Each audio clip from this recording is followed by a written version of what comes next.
Oh, yes. Wednesday. Somewhat on time today. Still a little late, but we got plenty of time to chop it up today.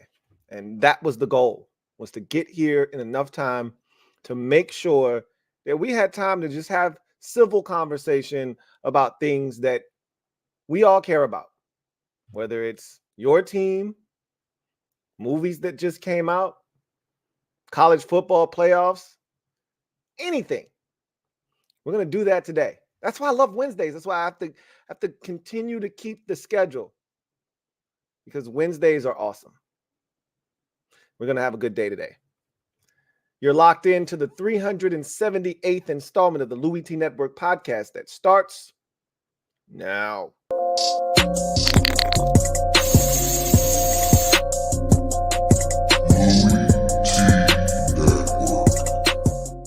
The Louie T Network is powered by MusicHead University. MusicHeads, classes in session. Turn me up. Enroll on YouTube now. Link is in the description. Who else could it be but me, your man, Louie T? Welcome to the 378th installment of the Louie T Network podcast. Of course, I'm your set man, Louie T. Thank you for joining me. We got an excellent show today. Normally, I have a bunch of stuff that I want to rap with y'all about prior to the show when I have time like this, but I don't really have anything necessarily that stands out. I'll tell you what. I did promise you guys a little video that I shot on Thanksgiving. It's a trash video, man. I almost don't want to show it to you. It's garbage. It's not a great representation of what I did in the kitchen. And I saw your comments about what I told you guys, because this was not my best work this year. I was really disappointed in my performance this year, to be honest with you. Everything that I cooked tastes great, but it didn't come out, like, visually, it didn't come out the way that it was supposed to. The only things that I will say that visually and from a taste perspective were A++ was the cornbread, which is the first year for me ever. And I've been doing the cornbread for 4 years now. And this was the first year where I actually knocked it out of the park. So I have a recipe now, and I'm going to stick to that. And I don't miss on the shortcake bars, the pineapple shortcake bars. Those are excellent. And that was excellent. The cranberry sauce, that's so easy. I don't even like taking credit for it. Only thing that I like to brag about is, hey, I made my own cranberry sauce. But it's actually not hard to make cranberry sauce. And it's an easy recipe. And so that's foolproof, essentially. But I didn't make the apple pie this year because I didn't have all the ingredients. The carrot cake did not come out the way that it normally does. And that's on me. I tried to rush it. And people were like, you got to let that cake cool naturally. I put it in the freezer every year. Like that's not why it happened that way. I just wasn't patient. I wasn't patient in every step of the process. So, but I'm still going to show you what I did have and the things that, were that I did make in some of the spread, from Thanksgiving, the things that I did eat. So anyway, I have a little minute and 15-second video or whatever. I'll post it at some point because I know a lot of you said you wanted to see it. Anyway, I digress. Let's get to, this is my favorite time of the year. You guys, I think I've told you this already.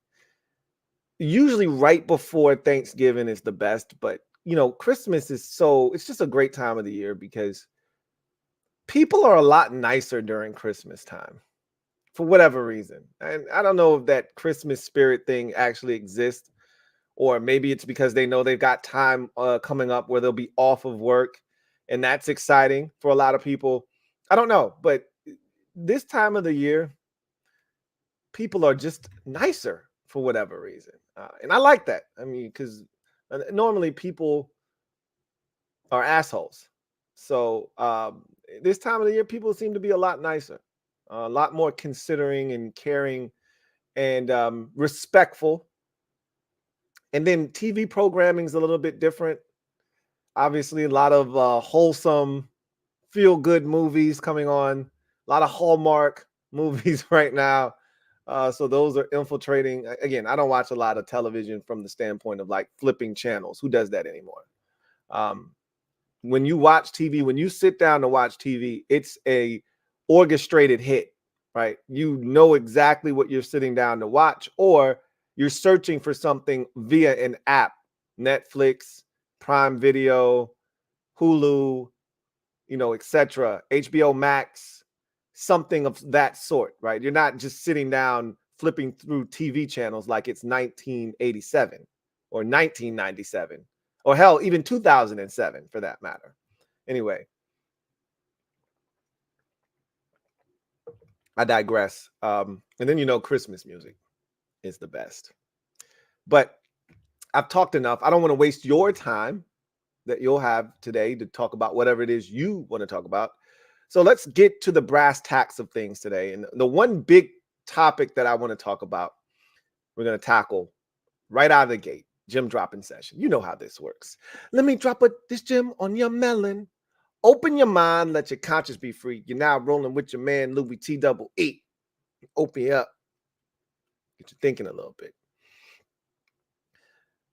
As a fan of a team that loses often, I can tell you firsthand, losing sucks. Sucks ass.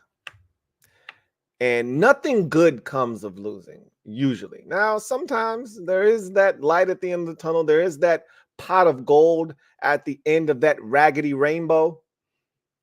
When you end up getting that transcendent player that can help elevate your franchise for many, many years to come.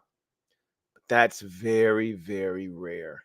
It's rare that you're going to be bad enough to get in LeBron James and have that guy actually live up to the hype. It's rare that you're going to get a Tom Brady or a Peyton Manning. And again, who knew about Tom Brady? He went in the 6th round. Nobody knew about Tom Brady, clearly. But it's rare. Even Andrew Luck, who was supposed to be the savior of the Indianapolis Colts and did his damnedest to try and put them in that position, but got beat the hell up. Even he couldn't withstand the rigors of the NFL, right? Look, the draft is an inexact science. We talk about this all the time. It's a crapshoot. So you don't really know what you're going to get. You think that you're going to get this guy that's going to come in, be all world and change everything for you, and he could ultimately suck. That's what happened to the Carolina Panthers right now. And again, there's no rhyme or reason. There's no, like I said, exact science to this. If it were, then you wouldn't have teams, 6 to 8 teams every year looking for a quarterback because the guy that they drafted 3 years ago stinks. In the case of the 49ers, they got lucky. They drafted a kid with the final pick of the 2022 NFL draft, and he turned out to actually be better than the guy they spent the number 3 overall pick and trading up to get him, and Trey Lance, and they just traded him recently, right?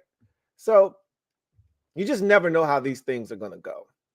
But losing sucks. I do know that. And getting to the point where you are in a position to draft said player that you hope can change the fortunes of your franchise, it's the process going through that to get to that point sucks. And you know what else losing does? Because we talk about winning and we talk about how winning is the best deodorant that has ever been created for an organization, because things don't have to be perfect behind the scenes. But if you're winning, everything gets swept under the rug until you hit that rough patch, until things don't start going or don't go well. And that's when you start hearing about all the shit that's been going on behind the scenes that no one knows about, right? I got 4 instances in particular, 3 really, and one that's just funny that I felt like bringing up, but 3 that are prime examples of losing is just messy. Losing just stinks. And it affects everyone because the pressure is felt when you start losing football games and the end potentially could be near. It affects a lot of people.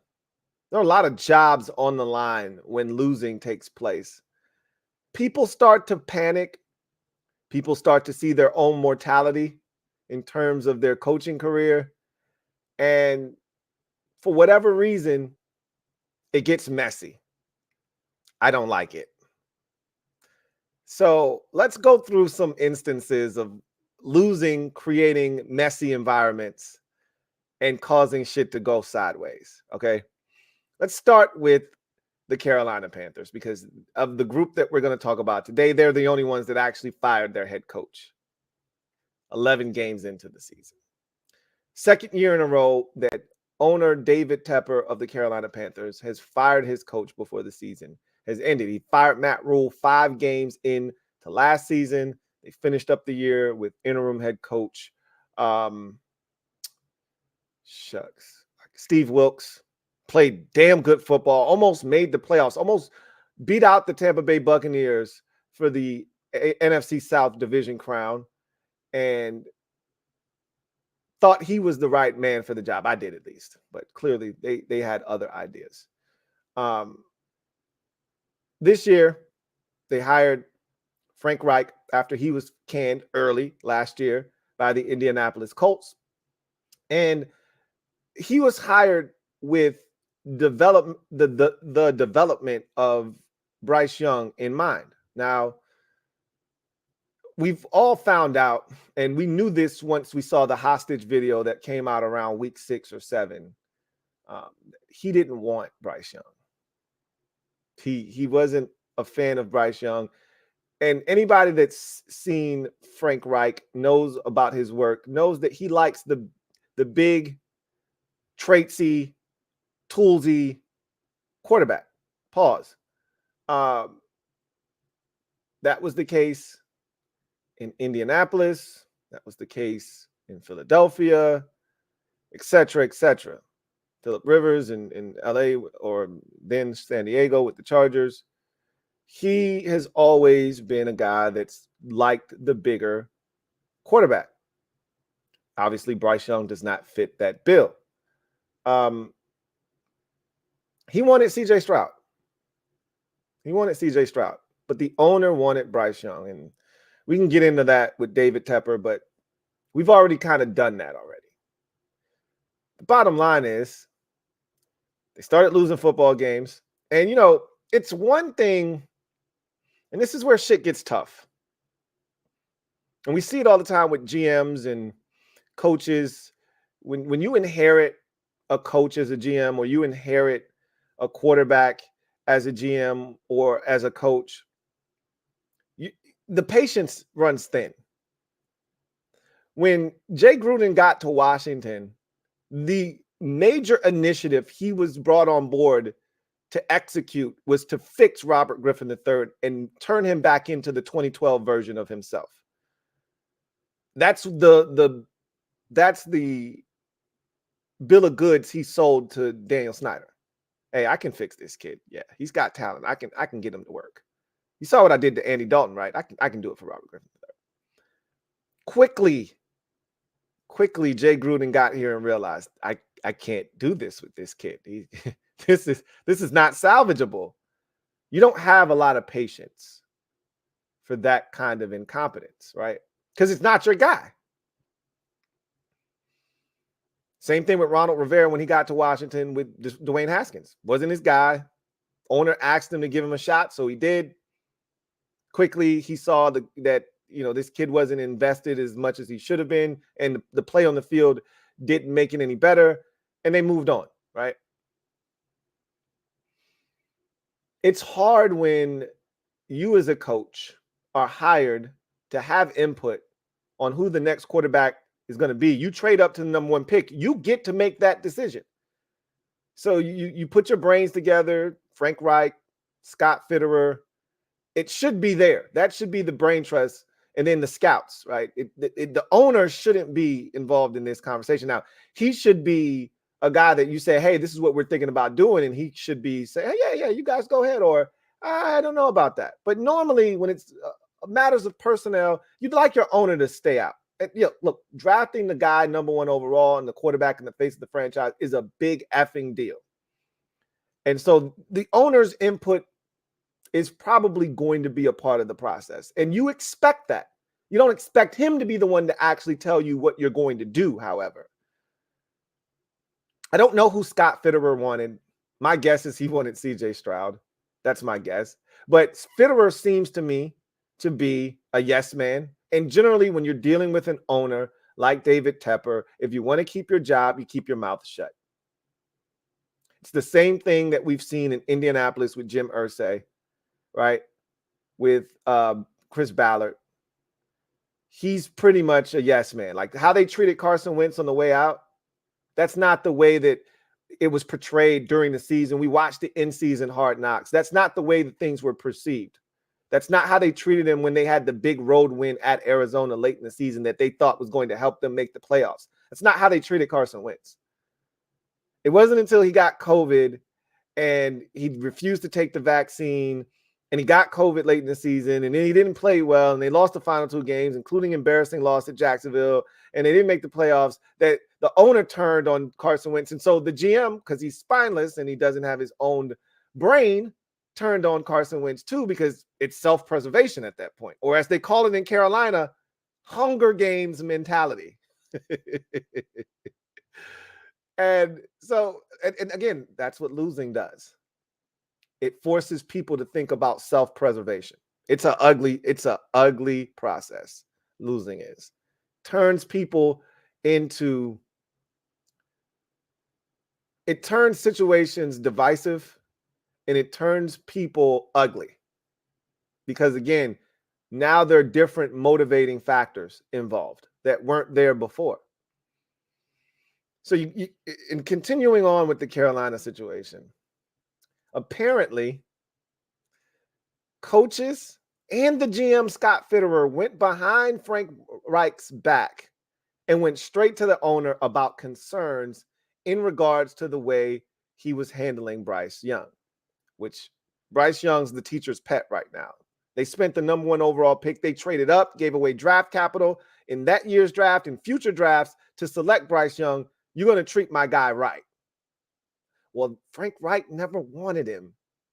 So when he sees Bryce Young struggling, the sympathy just isn't there because he's like in his mind, and this is human nature. I never wanted him in the first place. You made me take this guy. You forced him upon me. I didn't want him. I wanted CJ Stroud. Now, I honestly believe if CJ Stroud were in Carolina, he would be getting his ass kicked right now too. That's the truth of the matter. He'd be getting his ass kicked too. Carolina's not a very good team. It's not a good roster. And offensively, they don't know what they're doing. There's a lot fundamentally wrong with the Carolina Panthers right now. Bryce Young is a huge part of that, though. He's not playing well. But it's a tough situation to be put in. That said, there are reports that the offense that Frank Reich was deploying in Carolina was nothing like the offense they had in Indy, nothing like the offense in Philadelphia, didn't even show signs of looking like the Chargers offense he once was a part of as a staff. And so people are like, well, what is this that we're actually doing here? Because it's not working clearly. And whether it's Thomas Brown calling the plays or Frank Reich was calling the plays, shit wasn't working, period.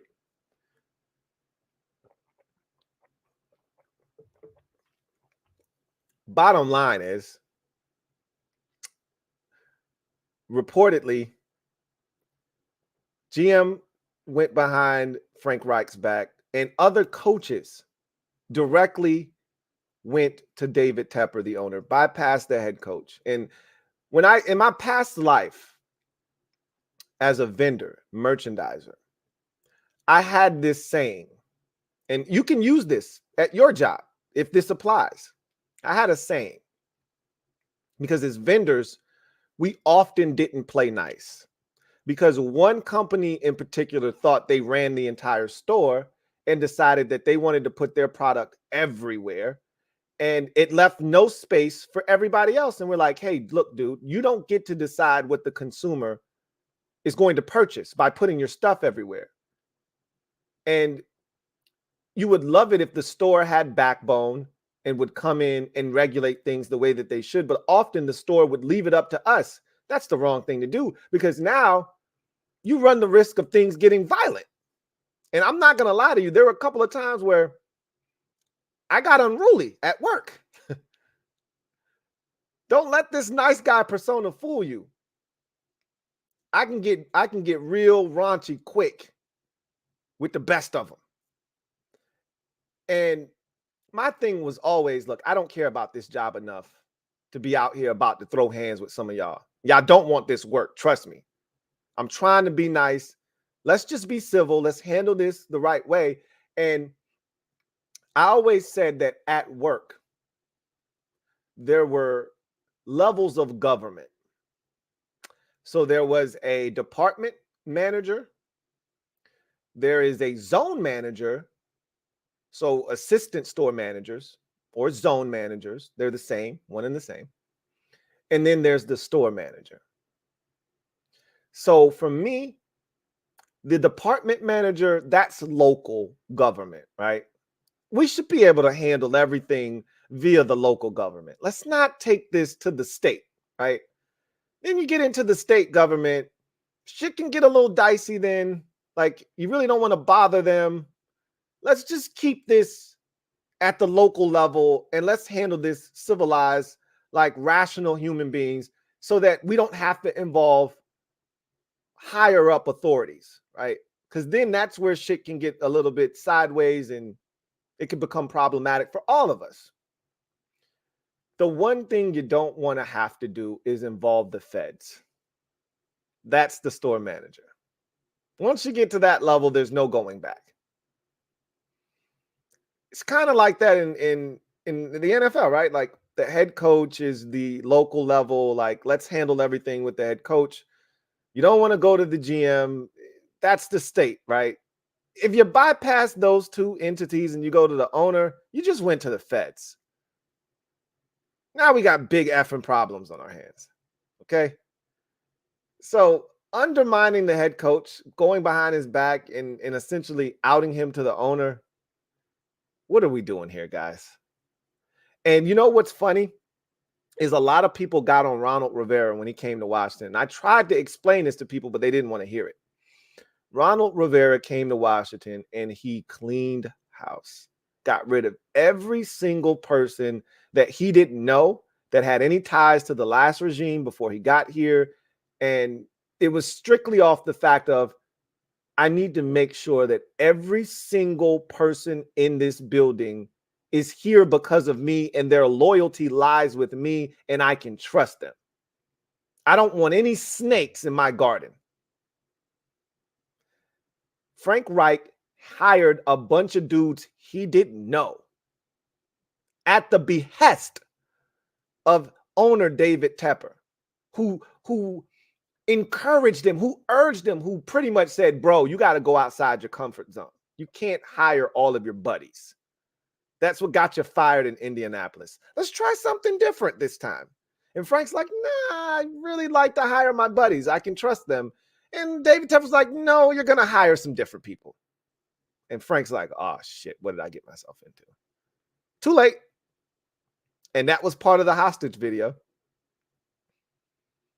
And those same people that he hired, that he didn't know, that he didn't trust, that he didn't want, similar to the quarterback, you see the theme here, went behind his back and went to the owner on some Mike Vrabel getting the GM fired, bullshit on remember when Adam Gase went to the owner behind GM Mike McCagnon's back and got him fired? That's some real backstabbing OJ shit. They smiling in your face all the time. They want to take your place. Them backstabbers. Backstabbers. Door Gunner, if you out there, that's for you and your dog.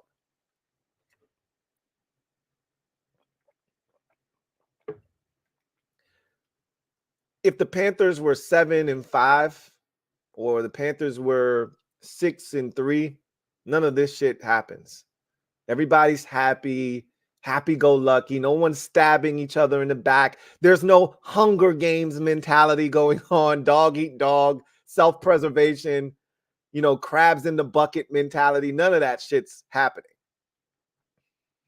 But when you're 1-10 with a impulsive owner that you know at any moment can snap, who's a ticking time bomb, and he could fire any and everybody, I got to save face.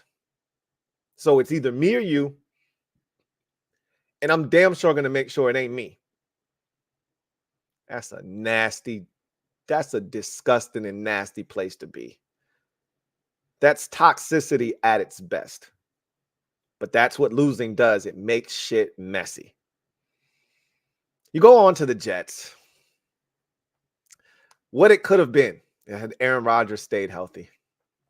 We all remember that meme that will never, ever go away. That meme always will serve a purpose.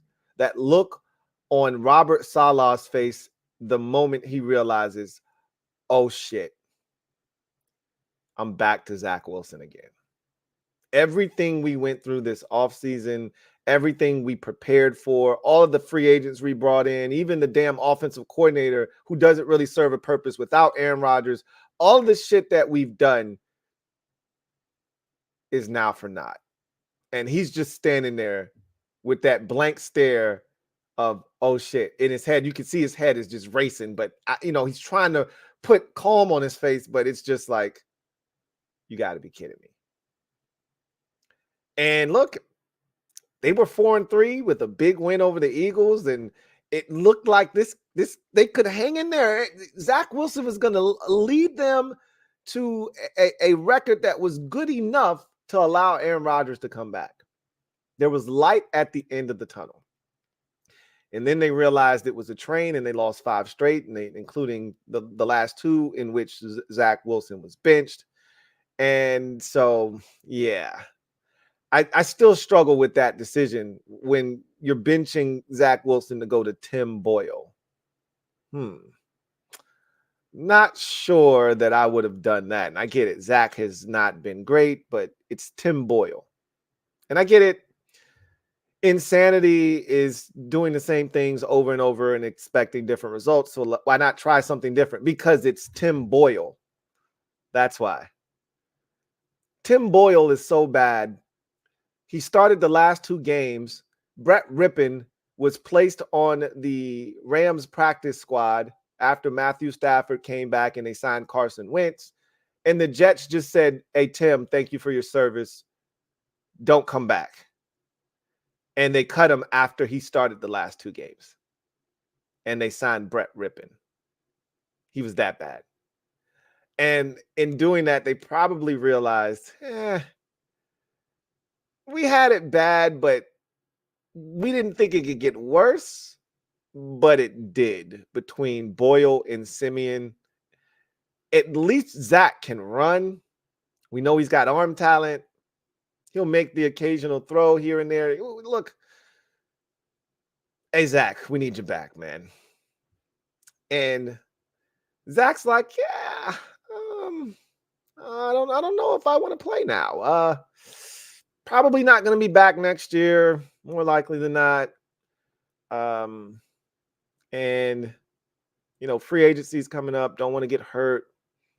And oh, by the way, you just shitted on me 2 weeks ago and benched me for these 2 bums that you realize aren't any good. Now you want me to come back and play in a lost season? Yeah, I'm good, bro. Thanks, but in the words of Vince Young, let Trevor have it. Shout out to Vince Young for let Kerr have it. Let Trevor have it. You just signed Brett Rippon. Give him a run. Give Brett Rippon a spin. See what he can do.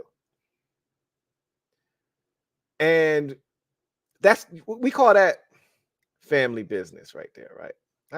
That's in-house stuff. If he really said it, and Aaron Rodgers was on Pat McAfee's show, he didn't dispute any of it. What he was upset about, and this is when you know something is true.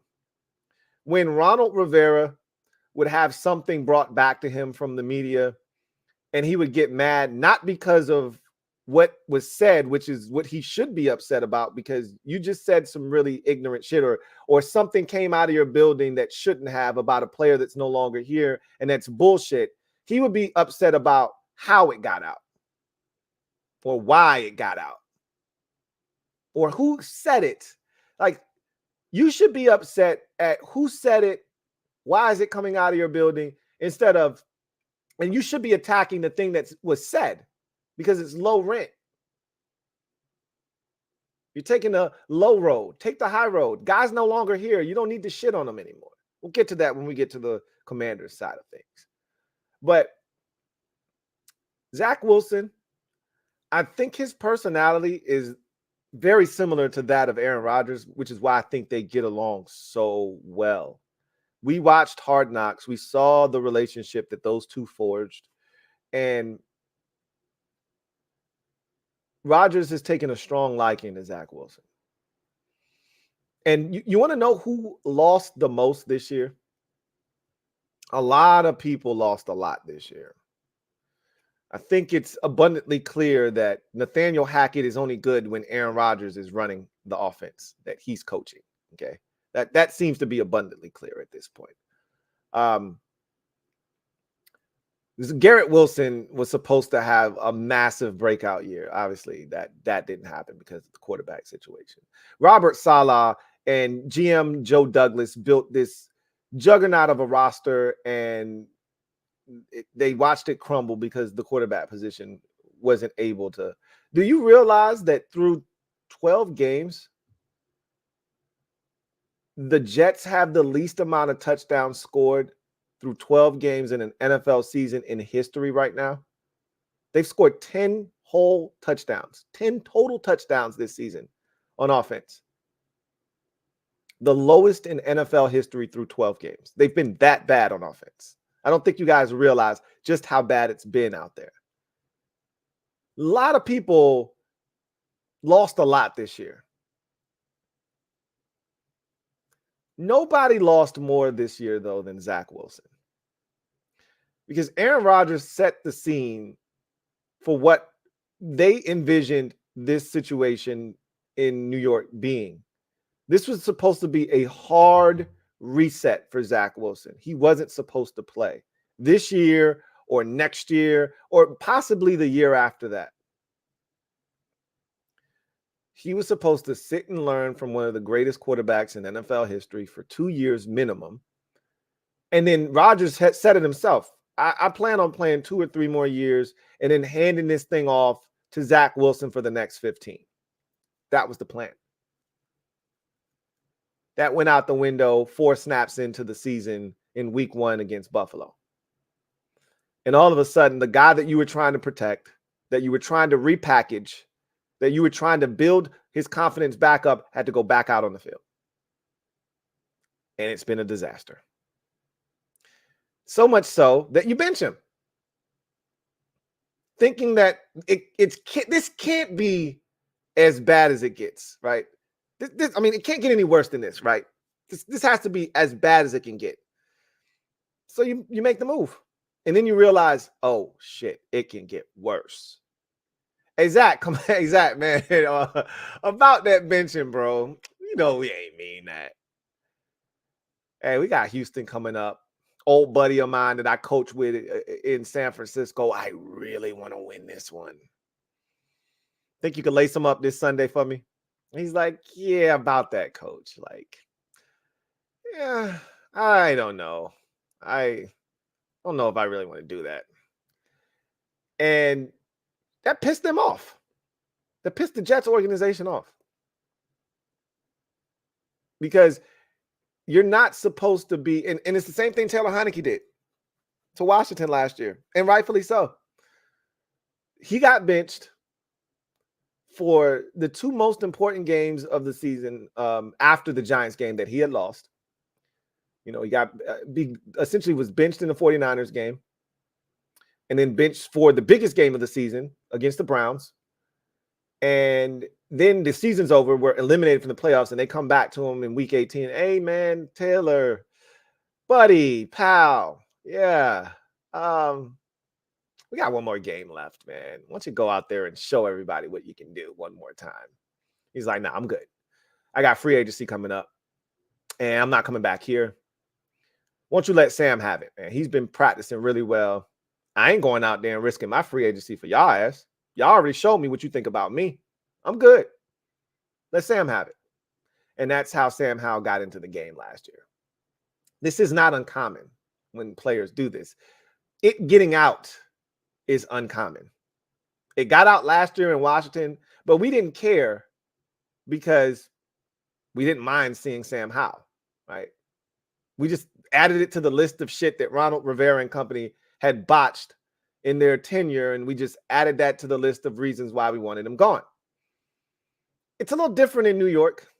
Salah's not going anywhere. He's actually done a really good job. The offense just stinks because they thought they were going to have Aaron Rodgers. However, the leak of Zach Wilson being reluctant to play after being benched does paint a bad picture. I remember reading that heading when it first came out, and I said, Zach, no, buddy, no, you can't do this, Zach. Do you not want to play in the league anymore? What have I always told you about backup quarterbacks? The guys that get opportunities. They've got to be team players.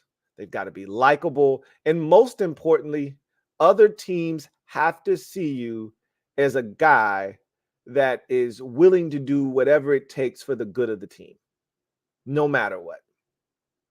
You want to be Josh McCown and play for 27 years for 19 different teams, you got to be a good dude. And you got to be willing to take whatever role is given to you. If we need you to mentor the young kid that we just drafted to take your spot, so be it. We need you to be the old wily vet that's showing this kid how to prepare for game days, how to, recuperate his body, things that we need you to do that. And we don't need any questions to be asked. If we bench you in the second quarter, you go to the bench with a smile. You put your headset on and you cheer on the next guy. That's how you last in this league. You endear yourself to others. So when the coach comes to you after benching you 2 weeks ago and says, hey, I need you to go get him, Tiger. And you go, I don't know about that, coach. I think I might pass. And that gets out and you already stink. Well, sounds like you're trying to mosey your way out of the league and end up playing in the XFL in 2 years. That's what it sounds like. Or just not playing football anymore at all. So naturally, Aaron Rodgers, who looks at Zach Wilson as like a little brother, he's his mentor. They've established a really good relationship. He calls him the kid. Clearly, Rodgers is 40 and Zach Wilson's like 23, 24 years old. So you can call him the kid. And he's like, that's bullshit that story would come out. Rodgers didn't deny that it's true that Zach Wilson told the Jets organization and Robert Saleh in particular, I'm good. But he's like, that should have never gotten out. And he's like, the story even goes on to say that I being Aaron Rodgers,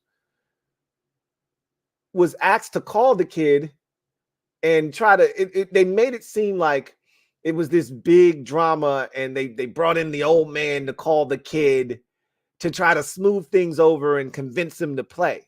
That never happened. I never called Zach Wilson and encouraged him to play. I never did that. That never happened. That's bullshit. And he's like, whoever the leak is, and then he took the Jets to task.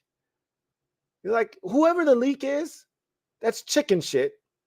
And they need to find that guy. And he didn't say that he needed to be fired, but he pretty much insinuated, you need to take care of that leak.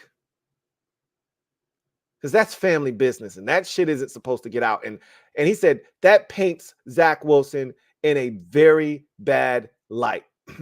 And he's right. Because the moment I saw that, I said, Zach, buddy, what are you doing, man? You're not good enough to be pulling rank like that. What are you doing, guy? You should be dying to get back out there.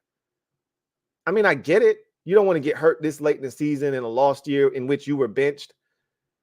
I get it. But, buddy, you can't. But that shouldn't have come out. He has the right to tell Robert Saleh, now I'm good. You already told me what you thought about me. I'm good. I'm not a part of your future, and that's fine. Let me be. But that shouldn't get out. But that's what happens when you're losing. Shit gets messy and funky quick. And as Roger said, I don't know what the agenda was there, what you stand to gain by doing that, but it's out. And he didn't deny it. He didn't refute the fact that Zach Wilson said that. And he's like, I'm not going to speak for him. He speaks this week. He can go ahead and say whatever it is he wants to say. But I can tell you, my portion of that, me calling him and trying to get him to, that didn't happen. And whomever leaked this it's bullshit. That's what losing does. And then finally, there's the Commanders, my guys, the good guys. They've been the bad guys of late. As a fan of this organization, we've seen the lowest of lows repeatedly, over and over and over and over. And this is what bad ownership does. This is why I feel bad for Carolina Panthers fans, is because you're just getting started. We're just getting out of a bad relationship, and you're just getting started. You said, I do, and there's no way for you to get out. And this guy's not going to sell the team anytime soon, if ever. And so you got to deal with this shit until however long this lasts. Sucks to be you. But as a fan of a team who had bad ownership for 24 years, I've seen the lowest of lows. I've seen them go out of their way to slander players or ex-personnel staff members, to not want to pay somebody the money that you owe them, so you try to slander their name. They did it with a guy that they called a drunkard, right? And look, I'm not telling you he was an angel, but you didn't need to do that to him on the way out because you didn't want to pay him. And Scott McLuhan, they didn't want to pay Trent Williams, and they had all of these issues with him, so they just tried to smear him and talk about that situation. They tried to make Kirk Cousins look greedy in negotiations. We can go on and on with the low rent shit that they've done. But as Ronald Rivera got here, we thought, okay, breath of fresh air. He's supposed to be able to come in here and change the way things are done within the organizational structure, right? Like you get to the top and there's no change in that.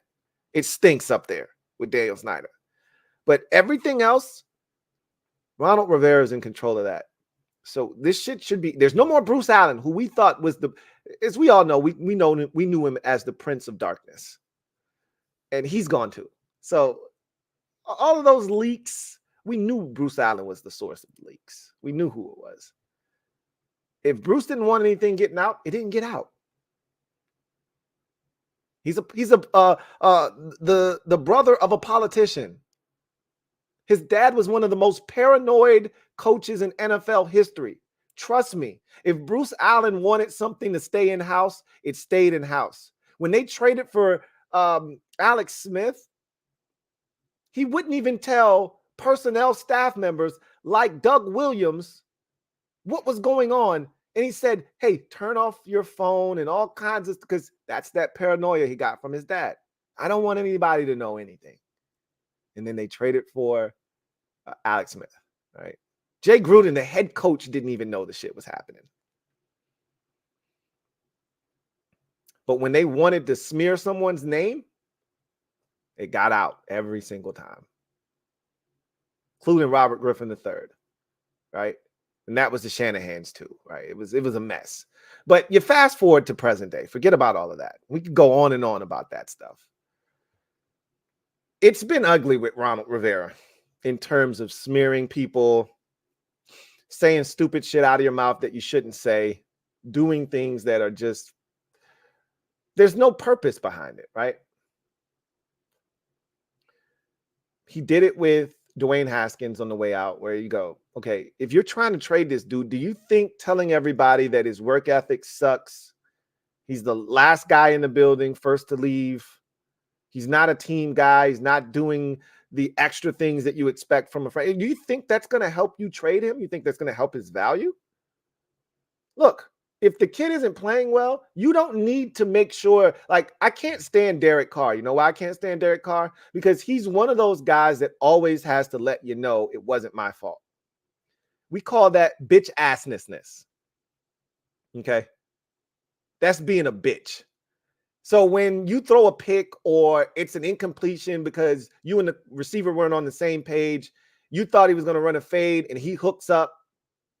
I don't need you to hold your hands in the air and look at him incredulously as you walk off the field on third down because it's now fourth down, and make sure that we know in a demonstrative manner that it wasn't your fault. What is the guy doing, right? That's a bitch ass move.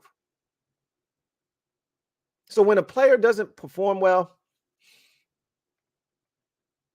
and he hasn't done anything publicly to embarrass the organization, like when Robert Griffin III came out and started pointing fingers at people after a loss to the Philadelphia Eagles, talking about what everybody else was doing and talking about Aaron Rodgers and these all, and they start naming all these quarterbacks, and they can't do what they do without other guys helping.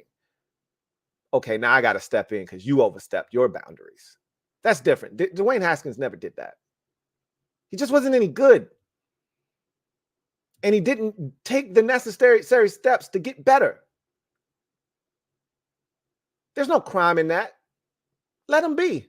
Nope. They threw him under the bus, ran over him, put it in reverse, and ran over him again on the way out. Bitch ass move. They just traded Chase Young, right? Cool. You know, Chase Young said a couple of things, nothing too extreme. He just said it's happy to be in a winning organization, in a winning culture. It's different in this building. You can tell. Cool. I'm not upset. Don't get all, don't get your panties all in a bunch. Don't get all in your feelings. You haven't won. What do you want him to say?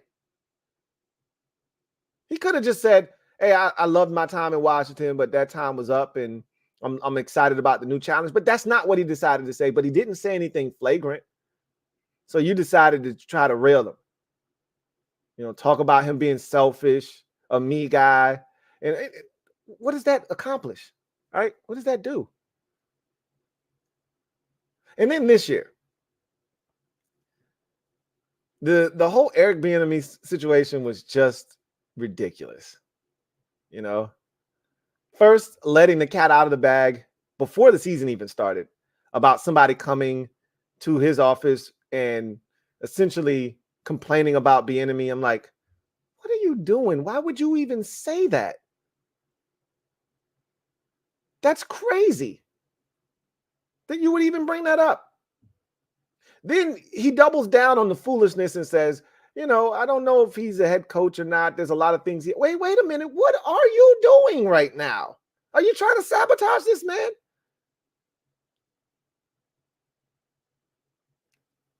It's incredible what happens when you start to lose. People start to lose their damn minds. Then he tried to blame the defensive coordinator after all this time. Now he wants to blame the defensive coordinator. Now it's Brent Wieselmeyer, the defensive backs coach. That it's his fault now too.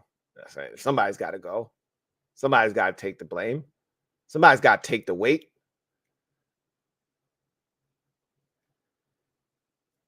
When you start to lose, it gets messy. People start pointing fingers. People take the low road. There's nothing worse than a loud loser, which is why when we're on those NFC East Super Friends streams, I try to be quiet, but I can't. And that's why I take a lot of flack, and I don't mind. I know there's nothing worse than a loud loser. If you're losing, just shut up and be quiet. Sit down, eat your pizza, and be quiet. I try to, but I can't. That's just not in my nature. But especially in sports, when shit's not going well, just go about your business and try to find a way to fix it. When you're losing and you're losing bad, and the last one is a funny one. I saved this one for last because it is funny, right? And then we'll get to what you guys want to talk about. New England played the New York Giants 2 weeks ago. The Giants had a bye week last week, and before the bye, they won a game over the New England Patriots. I think the score was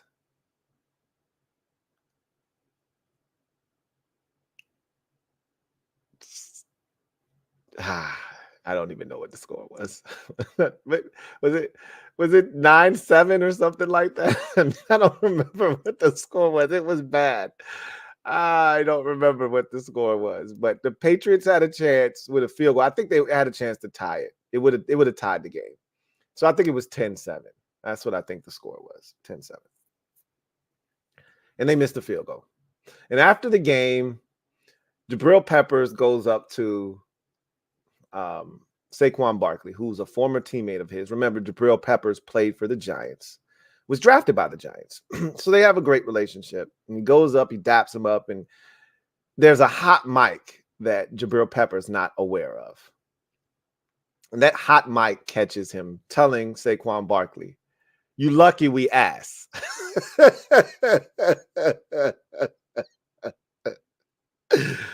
That is rich.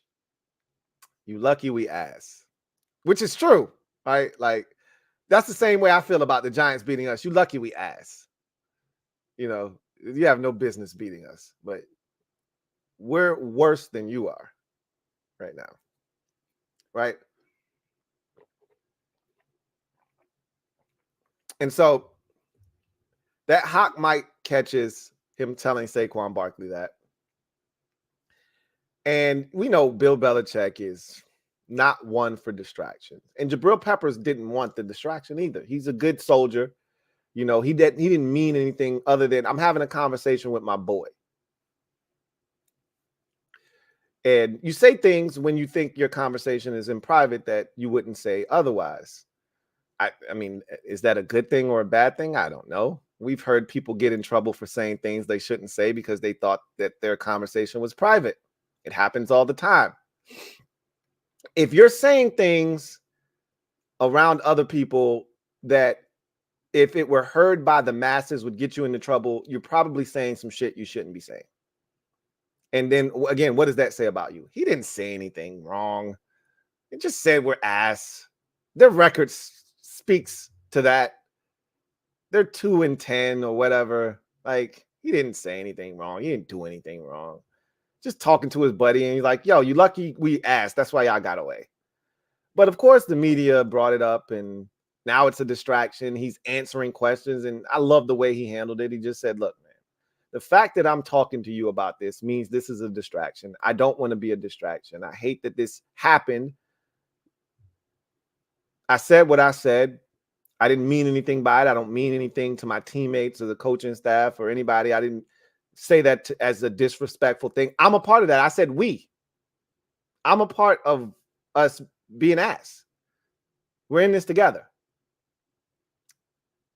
Perfect way to handle that. But again, it's just another example of losing sucks and shit gets messy for no reason. Like, losing is the worst. And when you do it on a large scale in a season that can drag on, you know, the NFL season isn't as long as an NBA season or a Major League Baseball season. But if you're out of it in early October and there's still the entire rest of October, all of November, all of December, and then spilling into January, that's brutal. That's brutal. Anyway, I digress. Let's get to the comment section and what you guys have to say and what I like to call social media maneuvers. I'm a midday marauder. Y'all know what it is. If you want to ensure that your comment is read, use the super chat function. If you want to have your comment read, just use the hashtag LouieTLive. I can't guarantee you your comment will be read, but I can tell you that I'll know you are addressing me with said comment. All right, let's get to business here, and let's see what you guys have to say. We start with Syndico. Thank you for the comment. Who writes, Bryce Young is at the center of all of this. Reich knew Bryce wasn't ready and was forced to play him. We picked an undersized project quarterback quarterback number 1 overall. Was too risky at number 1 for me. Well, you had to do something, and this is a part of the evaluation process. As a coach, as an owner, it's your job to allow football people to do their job, and obviously your owner didn't do that. David Tepper decided that I need to fix the quarterback position right now, because he looked at the previous season with Sam Darnold and the guys like that playing the quarterback position, and he said, Matt Corral and all the other guys that got an opportunity the year prior, had we had better quarterbacking, we would have had a better record. And he said to himself, I look around the league, and remember, he was with the Steelers. He was a minority owner with the Pittsburgh Steelers before getting the opportunity to become his own majority owner with the Carolina Panthers. And he saw Ben Roethlisberger for years in Pittsburgh do what he did, carry that franchise. And you can look around. He's not a dummy. He can look around the league and see that the quarterback position matters more than anything else. So what was his way of fixing all of this to end this losing?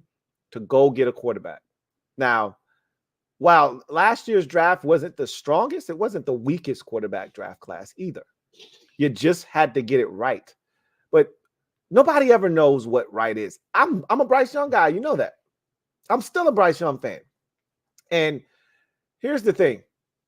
Is Bryce Young undersized? Yeah, he is. There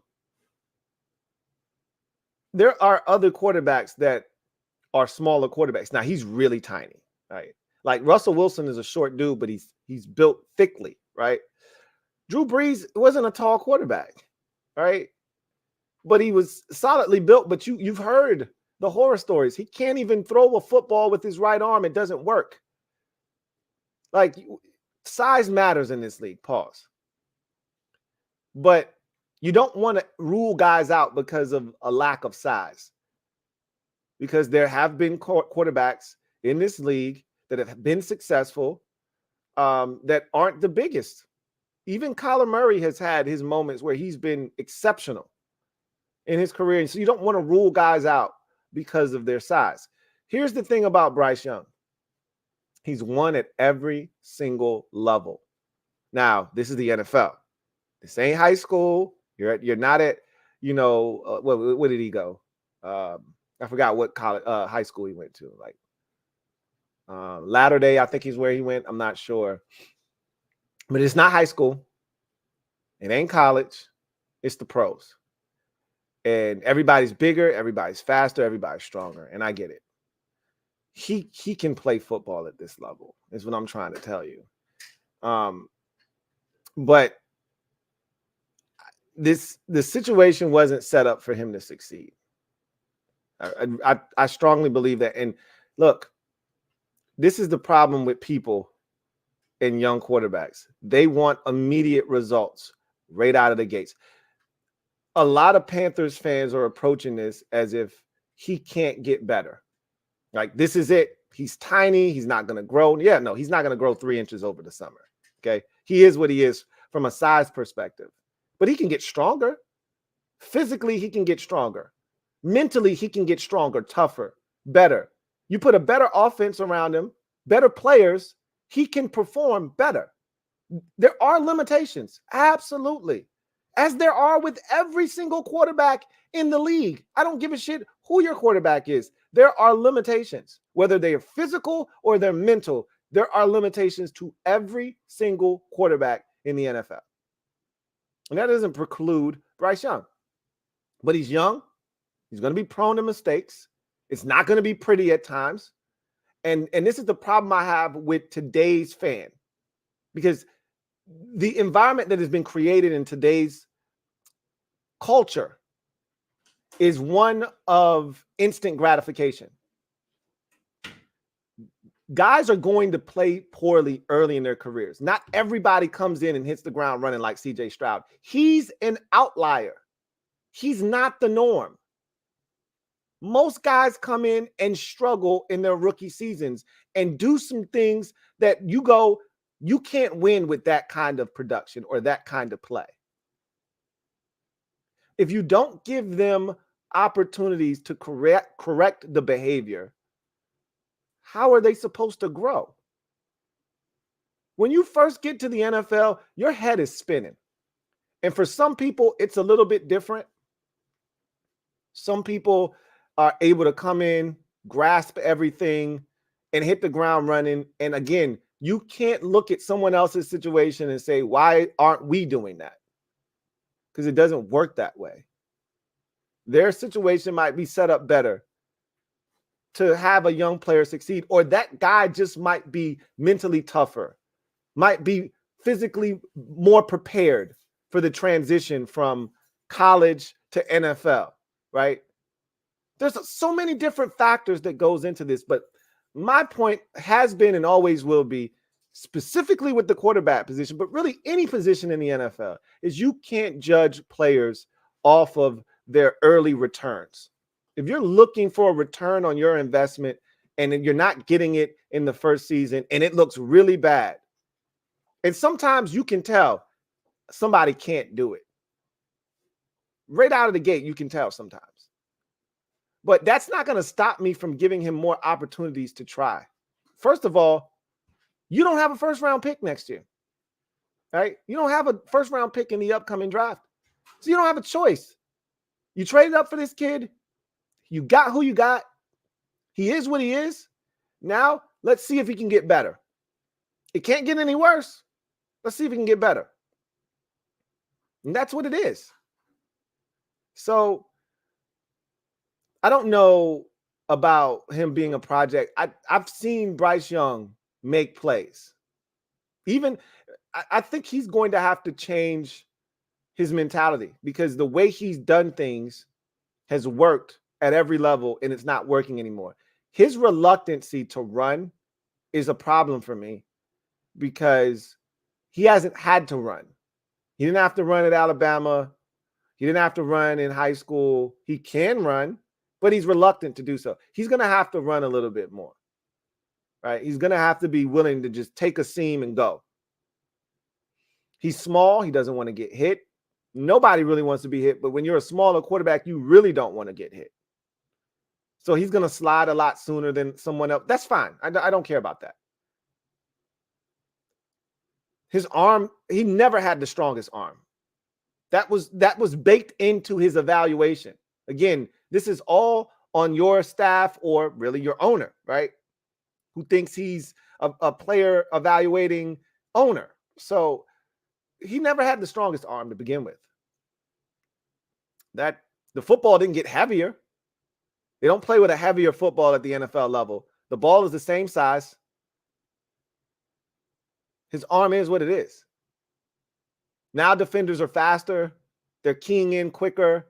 So he's going to have to adjust.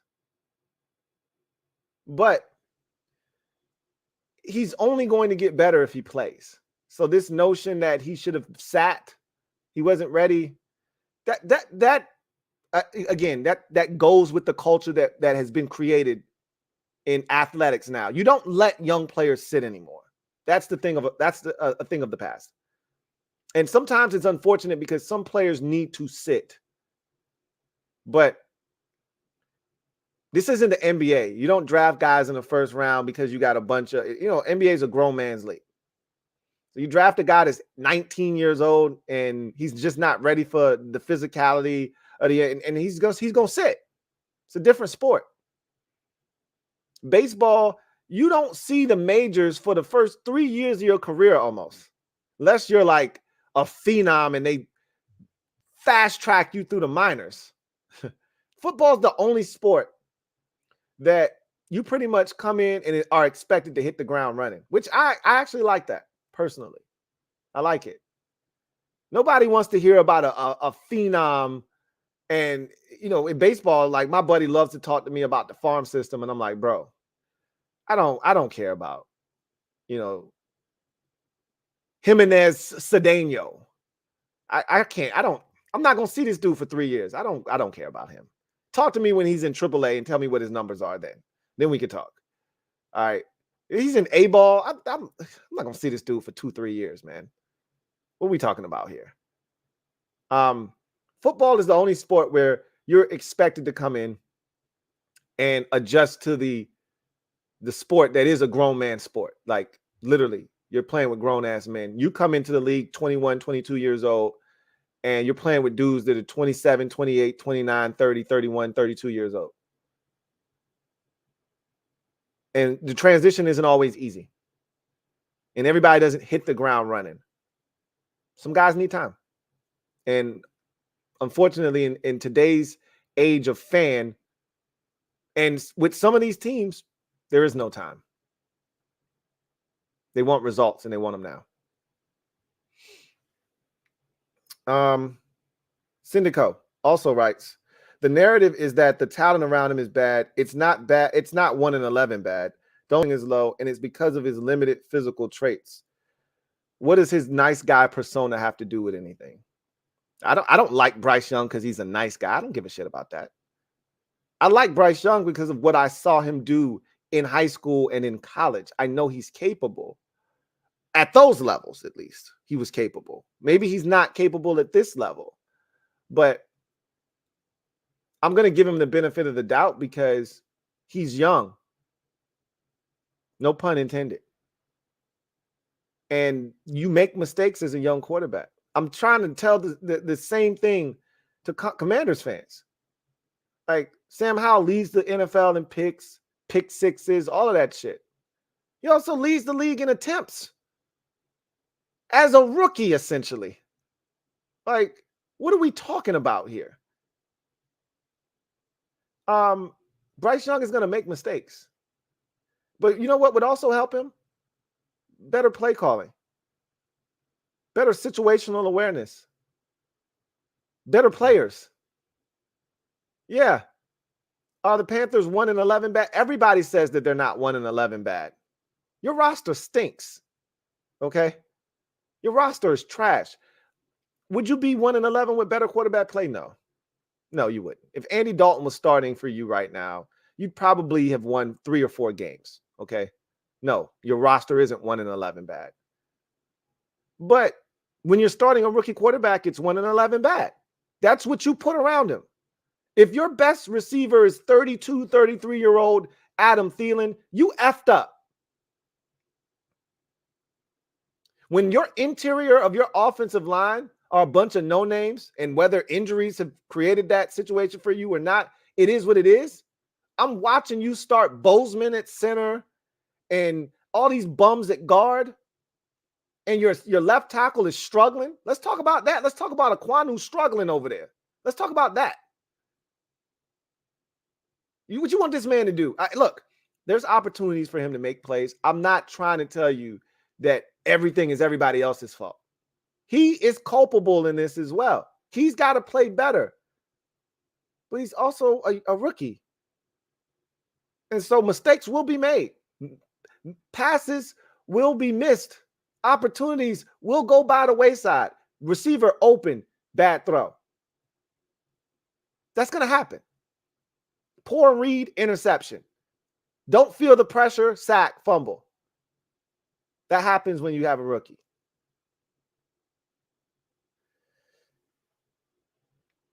Syndico says the all 22 don't lie. For every good play he makes, he misses 3 or 4 guys wide open, afraid to pull the trigger, holding on to the ball too long, can't quarterback sneak, and easily arm tackled. These are all byproducts of, his size. Well, easily arm tackle. He's not a runner. Like, he's got to change his mentality. He doesn't want to run. He's never wanted to run. Going all the way back to high school. It's like pulling teeth to get this dude to run. He wants to throw the football, which is fine when you can get away with that. Now you're in a position where you got to run, bro.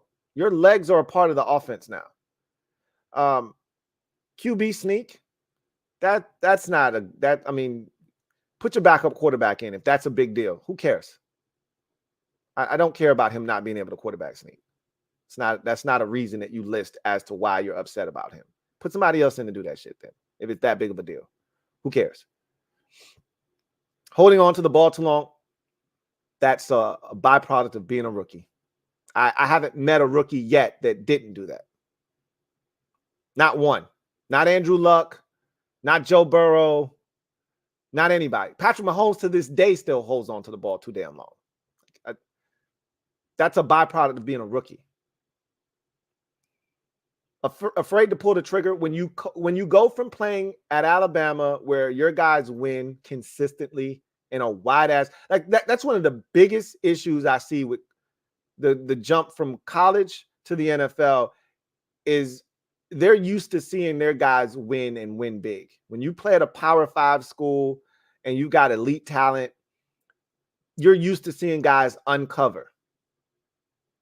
Winning by 3 and 4 yards of separation, and the windows are huge. And the talent that you're playing against isn't great enough to close those windows, so you're able to get away with a lot more. At the NFL level, they have to learn that, hey, if a dude gets a half a step, that's open in the league, bro. You gotta put it on him, or you gotta lead him away from that defender, but that's open. That's a part of the growing pains of a rookie quarterback. Like, you're listing things that you're expecting from a veteran, from a rookie. I don't like, you haven't said one thing to me that makes me go, oh shit, he's doing that. This is all rookie shit. What do you expect? You don't think CJ Stroud is taking sacks? I'm watching CJ Stroud take sacks. You know why things are going well for him? He's one, it's a better roster. Two, they're better coached. That's the difference. You put Bryce Young in Houston, I'm not telling you that they're having the exact same success. I guarantee you they're not 1-11. I guarantee you they would have won at least 4 games with Bryce Young. CJ Stroud has been excellent, but guys are wide open in Houston. And he's extending plays and he's making things happen. Bryce Young can extend plays and make things happen. And don't think for one second, and this is another thing that happens when you're getting your ass kicked, don't think he hasn't lost confidence. Because he has. It happens. The first thing that a player has to establish when they get to the NFL is, do I belong here? Can I play at this level?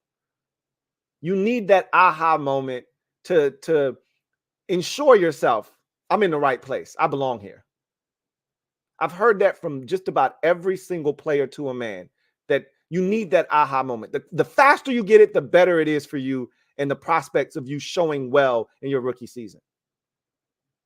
I don't think he's had that moment yet. And I think he's starting to doubt himself. And I think as you get hit and the pressure's mounting and you're not making plays, you start to press more and then shit goes even worse. And now you don't want to make a mistake because you've turned it over and you're doing this and doing that. Your first game of your career, what do you have, 3 picks in that game? Like, so you start telling yourself, all right, I don't want to throw the interception, so I'm going to hold it. I don't necessarily trust what I'm seeing. These are all symptoms of a young quarterback in his own head going through the process of being a rookie quarterback. Now, I'm not telling you he's going to come out on the other side of this thing as a finished product that you can look back on and say, hey, he was worth the number 1 overall pick. He may turn out to be a bust and he may stink. Such is life in the NFL. But at the end of the day, he should be given a chance to prove that.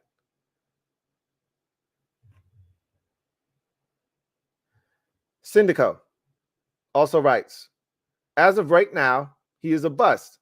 His footwork is the biggest problem. His arm pocket awareness, going through progressions, ability to hit NFL open receivers, all subpar. And that may very well be the case. And he may turn out to be a bust. It's too early to use the B word, man. That kills me. That's one of the things I can't stand.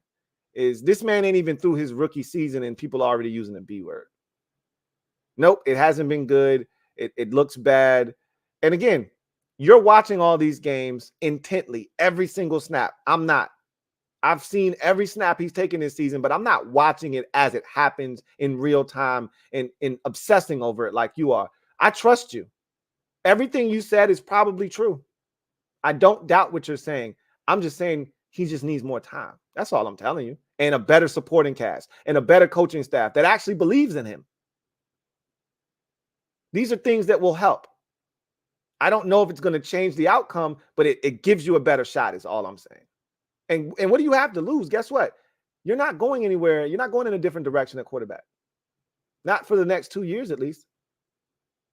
So all you can do is try to build around him and see if you can't get the most out of him.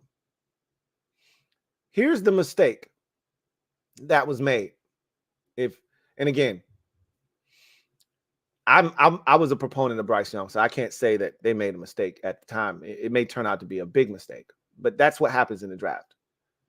The Jets made a big mistake at number 2 overall with Zach Wilson. Clearly, shit happens. So did the 49ers trading up to get Trey Lance. It happens all the time, every year. Here's the thing. These players don't choose where they're selected. You do as an organization. And they sign up for the pressure that comes with being the number 1 overall pick or being the 7th pick in the draft, being the first round pick. They understand what they're signing up for. Some of them do, at least. You drafted him number 1 overall. You made him that pick. Not you specifically, but your team did. Your owner did in particular. Now you got to deal with it. Make the best of the situation. If he's not salvageable, you'll still be in this spot 2 years from now and you can draft another quarterback. But you got to do everything in your power to figure out if this guy can play at a high enough level. I refuse to believe Bryce Young can't play at an NFL level. You're making it sound as if this is the NFL and you got yourself a middle school quarterback. And I just can't buy that because I saw him do it at the high school level. I saw him do it at the collegiate level. In the toughest conference that's pretty much akin to the NFL, I watched him do it at a high enough level where this guy was a Heisman winner, if I'm not mistaken. I think he won a Heisman Trophy. And then he was good with less talent at Alabama his last year. I just refuse to believe that he can't do it at the NFL level. So Cam G writes, did you hear Ron say that Terry has talked to EB previously about lack of targets? It's crazy that he still don't care. I didn't hear that. I haven't listened to Ronald in almost a month. Once we lost to the Giants, I didn't listen to him after the Giants game, and I haven't listened to him since. So I don't know what he's saying these days. Because I already told y'all, once you get to this point where you know it's over and that coach reconciles in his brain and it's over, then he becomes a sympathetic figure. Like Ron has run out of things to say. He doesn't know what to say anymore. It's sad. It's pathetic to watch. I've seen it too many times because we've been bad and we've fired so many coaches. And you know it. I watched Jay Gruden. I like Jay. I watched Jay struggle through those press conferences. Jay knew it was over, and you could see NFL coaches. I think that's the worst job as a coach when you know you're getting fired. Nobody cares about baseball press conferences. Nobody watches those. NBA press conferences, nobody cares about those either. Let's be honest. NFL press conferences are the most scrutinized of any sport in terms of what's said and because it matters. And watching an NFL head coach that knows he's going to be fired and it's imminent, and whether it's tomorrow, next week, at the end of the season, it's brutal to watch it play itself out. And that's where Ronald is right now. I don't want to watch it because I don't want to be sympathetic to him. I don't have any sympathy for him right now. I respect everything that he's done, but he's done enough damage to where I'm not looking to have him be a sympathetic figure right now. I'm over it. So I didn't know he said that, but you sound surprised, Cam. How many times have I told you, Eric Bieniemy, he didn't lie to us. Like, you can't get mad when somebody tells you something and you got your rose-colored glasses on or you got your love ears on. Like, one of the things I love listening to females talk about is a dude will tell you, hey, I ain't ready for no relationship. And you hear what you want to hear. And when he out here dogging you and doing all this shit to you, cheating on you and got you looking crazy in these streets, You can't be mad when he told you and you weren't listening. You didn't want to hear it. Your love ears were on. We were in that honeymoon phase with Eric Bieniemy when he got here, and that man literally sat down when he first got here and he looked us in our eyes and he said, I don't give a shit about stats. I don't care about that. He didn't lie. You can't be mad. He told you where he was coming from, and I can appreciate that. I can respect that. I'm not shocked that Terry went to him and that shit fell on deaf ears because he told us when he got here, I don't give a shit about your stats. That's why he can't be here. Cam G writes, Lou, have you been watching the NBA in-season tournament? I haven't watched a single second of NBA basketball. Not a single second. I can tell you this. I've seen like highlights while I'm at the gym, and the courts that they're using for are hideous. The jerseys, the courts, these shits are trash.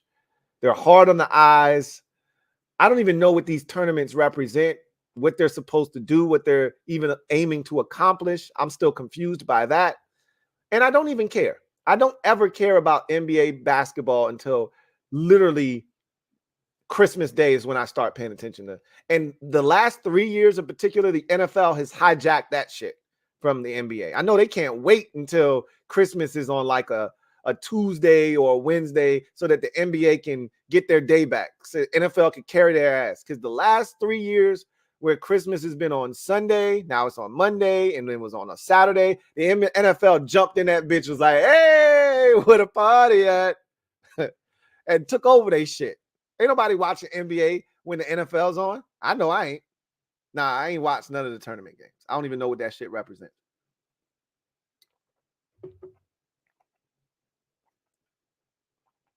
Door Gunner. Christmas music stinks, Lou. You trying to troll me. And, come on now. You know I'm smarter than that. I'm not going to fall for the banana in the tailpipe, bro. You got to come better than that. Syndico writes, Lou, it's not about players or coaches. It's the string of bad decisions under Tepper's tenure after 6 years that has us unbelievably hopeless at this point. I'm out until 2025. That's a tough place to be. I always am sympathetic to the fan that hits me with the I'm out. You know how often I've gotten that as a Commanders fan, doing what I do for a living? You know how many times I've gotten, hey, man, I'm out.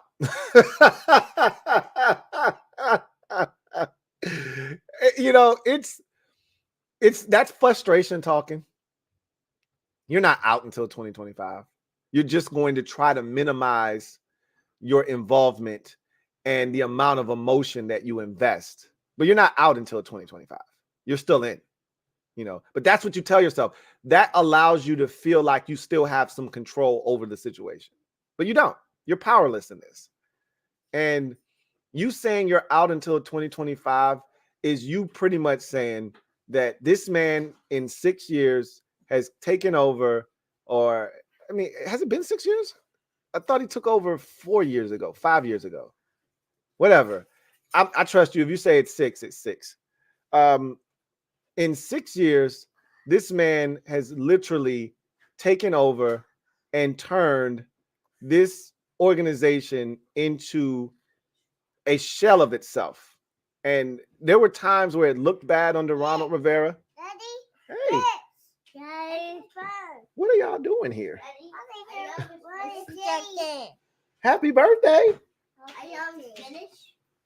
Oh, no, I'm not almost finished. Yeah, you didn't even give me no warning or nothing. Okay. Yeah, but I'm waiting. Okay. Go upstairs. Daddy's working. No. Kids, you gotta love them. You're hopeless because of the environment that David Tepper has created. You have to understand as a fan, and I'm giving you the game as it was given to me, having lived through 24 years, 2 decades of poor ownership. You're just getting started in this, bro. It's not going to get any better for you anytime soon. Like if you're out till 2025 because you think that in 2025 you're going to get a quarterback that's going to save your organization, good luck with that, bro. I mean, I hope it happens for you, But the reality, the sad reality of the situation is,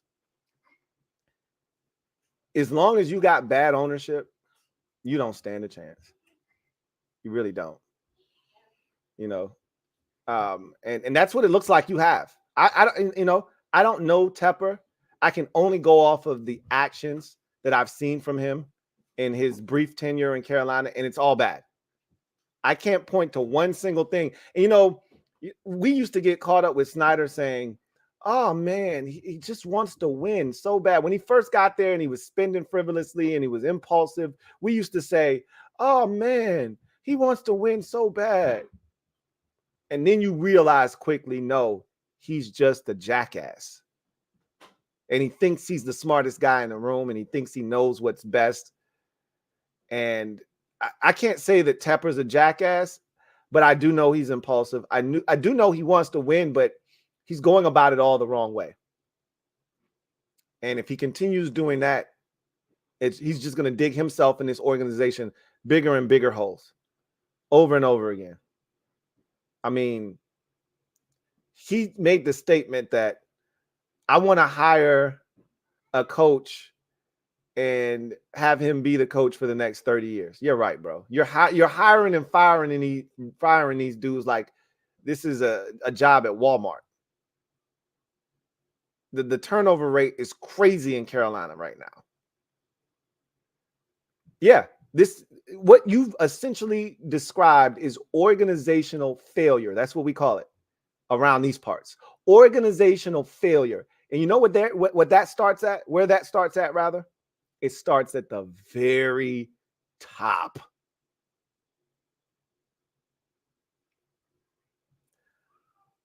It's rough. That's a rough place to be. I got a super chat. I'm going to go ahead and take that. Junior Nando, thank you for the super chat. Greatly appreciate you. Junior writes, when the Jets first got Aaron, I absolutely hate how the New York media likes to brag about how tough their media is and shit on the Packers media. It makes no sense. They ruin every young player that goes through there, but the Packers don't. Part of the aura surrounding a big media market is we're tough, right? Chicago, New York, right? These are supposed to be in Philadelphia. These are notoriously tough medias, right? You got to be thick-skinned to make it in these areas. And they wear that as a badge of honor. And the media is tougher in those areas. It's not, that's facts, And if you're going to make it in those places, you got to have thick skin. And you got to also be able to take harsh criticism. And the thing that sucks is that a lot of times, look, it's one thing to attack a player who isn't playing well. And even then, I think there's a line that can be crossed still. But that's his profession. No one comes to your job and tells you that you suck at your job. But also, in that same vein, you're not making millions upon millions of dollars. And so I get it. I understand how it works. But still, I think the thing that people forget about a lot of time is that these guys are human. And humans react differently to different situations. We all saw what Jamal Adams did. That was low rent. Like, if I saw Jamal Adams out on the streets after he did that, trying to clown my wife, like, that's on site, bro. Like, I'm ready to go to prison over you trying to be funny on social media because I pointed out that you got beat by a tight end in a football game. You want to come after me and talk about yikes about my wife. Like, bro, that's fighting words right there. But he's human. Jamal, I'm not by any stretch of the imagination, I'm not defending him or justifying what he did. I'm just telling you, he's a human being. And when humans feel attacked, you don't know how they're going to react. You don't know how they're going to respond. But people don't treat these athletes like they're humans. They treat them like they're machines, like they're robots, like they don't have feelings. Like they don't have families to go home to. Like their son or their daughter or their mom or their aunt isn't reading this shit, isn't seeing this shit. Again, I just always operate in the space of, would you like someone to do that to you? That's how I usually carry it. If the answer is no, then it's probably not something I should be participating in, because I know how that would make me feel. But again, that's not how people operate, and that's not how business works. That's not how the media works. That's not how that works, you know. Anyway, Junior Nando, thank you for the super chat. Greatly appreciate you. Double up. Thank you for doubling up. Who writes, they deserve to be horrible. Well, once Aaron Rodgers got hurt, I can't say they deserve to be horrible. I can tell you that once Aaron Rodgers got hurt, they were going to be horrible. I do know that. I mean, Zach Wilson looked solid in the preseason, but that's not what they based their entire offseason around. They based their entire offseason around Aaron Rodgers being healthy and leading that offense. They knew what they had defensively, and they said, with Aaron Rodgers, ain't no way we're not a Super Bowl contending team. So, Coach Kev, thank you for the super chat. Greatly appreciate you. Coach Kev writes, I ain't going to hold you, Lou. Hearing the twins roll up on you have proud dad vibes. Hey, this is the thing I love about kids. They're so innocent and they don't know any better. They see these lights. They come home. I'm over here working. They don't know I'm working. They just see dad and they want dad to acknowledge that they home. And I tried to ignore them. They were standing right here next to me for like 2 minutes quiet. I was shocked because normally my daughter's got a loud mouth. I was expecting, first of all, I didn't even know they were here until my son touched my arm. Then I looked down and I saw him. I was like, uh-oh. And they were quiet for like 2 minutes, though. They were standing there for like, then my daughter was like, okay, enough of this. And she just started, talking all loud. And then my son was like, well, shit, if she talking, I'm going to talk, He says, from one dad to another, salute. Hey, I get killed all the time for not saluting with the right hand. So salute. He says, oh, and my prediction is getting closer, fam. No one is safe on the roster right now. We're going to talk about that tonight. We're going to talk about this roster tonight for sure. Thank you for that super chat, Junior Nando, and or the super chats, Junior Nando and Coach Kev. Let's see. Raiders lifer 45 writes, did you see Tepper mispronounce Frank Reich with the hard CH at the end? Frank, I don't know. I burst out laughing. It was so disrespectful. No, I didn't see that.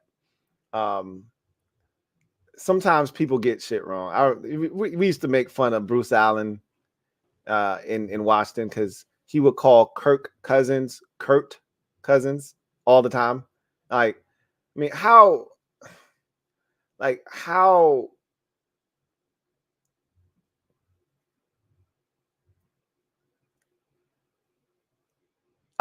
don't know if it's disrespectful or if it's just a lack of attention to detail. If he knows the man's name is Reich and he knows how to say it and he's pronouncing it wrong on purpose, that's disrespectful. If he never took the time to really figure out how to say the man's name, and I'm not watching enough David Tepper press conferences to know. I'm pretty sure he knows how to say Frank Reich's name. So he might be being petty, and he's too old for that shit. Your owner can't be playing those types of games if that's true, right? I don't know if it's true or not. That's crazy though. If he's saying that and he knows how to say the man's name, but sometimes it's just a lack of attention to detail, and to me, that's a greater tell of someone's character and who they are if they can't take the time to get somebody's name right that they work with. Like that, I look at that as a you issue, not a me issue, right? Niners fan writes, Hurts was tripping, holding on to the ball forever. We can't get pressure. If he delivers the football on time, it'll be a far closer game in the playoffs. Bosa can't do anything versus Lane Johnson. I disagree with the Bosa can't do anything. He had a couple of nice pressures on Lane Johnson in that game, and Hurts just got away. So I watched the entire game, and you're right. You didn't really get a ton of great pressure. You got some pressure, but clearly you haven't watched the Eagles a lot, because that's what Hurts does behind that offensive line. He holds on to the ball forever because he's got all day to throw, because that offensive line is so good, right? He's spoiled. 2/3 of the NFL would kill for that kind of protection for a third of a game, let alone the entire ball game, which is what he usually gets on a weekly basis. A lot of times, the ball does come out on time most of the time with Jalen Hurts if guys are open, but he will hold on to it. Like, that's why I laugh when I hear Syndergaard talk about Bryce Young holding on to the ball. Do you know most quarterbacks in the league hold on to the ball too long? The only guy that doesn't is Tua right now. Honestly, like, Tua treats that bitch like a hot potato. He gets the snap, and if Tyreek Hill or Jalen Waddle isn't open immediately, check down, right? He's one of the few dudes that's not holding on to the rock. Everybody else in the league is holding on to the bitch, including Jalen Hurts. He's got the license to do it, though, because his offensive line has empowered him to be able to do that. If instead of because this is your move, you like to spin everything into a negative. Instead of you just talking about things in a positive manner. Yes, we can acknowledge that the offensive line for the Eagles was magnificent and you didn't get pressure consistently in the game. We can acknowledge that. That's facts. But what you should also say is we did a damn good job in the secondary. We did a damn good job in the secondary. Staying plastered to receivers, not giving him anywhere easy to throw the football, right? And making the windows tight and tough to throw into, being physical when they do catch the football. Y'all lit dudes up. Y'all set the tone early. First possession of the game, you lit up DeAndre Swift. Set the tone, right? Instead of saying that, you say, hey, we're not getting any pressure. And that's, you're not wrong. But also make sure you give credit to the secondary. There's a reason he was holding on to the bitch for so long and still not having anywhere to throw it. They scored 19 points. With all that time that you're referring to, they scored 19 points. You did something right. Clearly, you did something right. The answer isn't blitzing him and giving him wide open windows to throw the football into. Maybe you got the elixir. Maybe you got the antidote in San Francisco. I don't know. We'll see. Syndico writes, Frank should be commended for not throwing Bryce under the bus. He couldn't run his offense, and that's the truth. Tepper refuses to bench him out of pride. Andy Dalton 100% saves his job. But that's, again, as a fan, you want to see good football. You want to see your team. But that's not going to help your organization. Andy Dalton isn't the answer in Carolina. You know that. I know that. We all know that. So what's the point of Andy Dalton playing? What is that going to do? The only thing that would make Andy Dalton playing make sense is if the organization came to a consensus and said, Bryce Young's just not ready to play yet. And him playing does more harm and is more of a detriment to him and his growth than him being on the sidelines, right? So we're going to allow him to sit, grow mentally, grow physically, and then we'll throw him back out there when we think he's ready. But this ain't high school. This ain't college. He was the number 1 overall pick. You don't get to the number 1 overall pick because we think you need to sit and learn. You do that with 5th and 6th and 7th round picks. You don't do that with 1st round picks. And I remember having this same conversation way earlier in the season when he was struggling, like week 5. And I was like, bro, Andy Dalton came in against Seattle. And remember, everybody was like killing the Panthers. Like, oh, this offense sucks. They got no talent. And then Andy comes in. You scored 20 some odd points and he rolls up 300 and some odd yards passing. And Panthers fans was like, see. Look, we're not the most talented, but we're not as bad as we've looked with Bryce Young under center. See, I get it. Andy Dalton's a veteran. What did you think he was going to do? which harkens back to my original point. Bryce Young is a rookie. Andy Dalton is an established veteran quarterback that has seen every defense an NFL defense can throw at him. He's not going to be phased when he comes into a game. You can blitz him. You can play zone. You can play man. You can play match zone. You can play, man match. It doesn't matter. He's seen it all. He knows where the ball is supposed to go. It's going to come out on time. It's going to be faster. Yes, the offense is going to look better. That's not the point. The point is we need to find out if Bryce Young is a franchise quarterback or not. And the only way you're going to figure that out is if he plays. He gets the experience. He's going to make mistakes. You should bake that into the evaluation and into the process. You know you're going to see some ups. You're going to see some downs. But at the end of the day, it all needs to be a learning experience for him, even if it's all bad. It all needs to be a learning experience.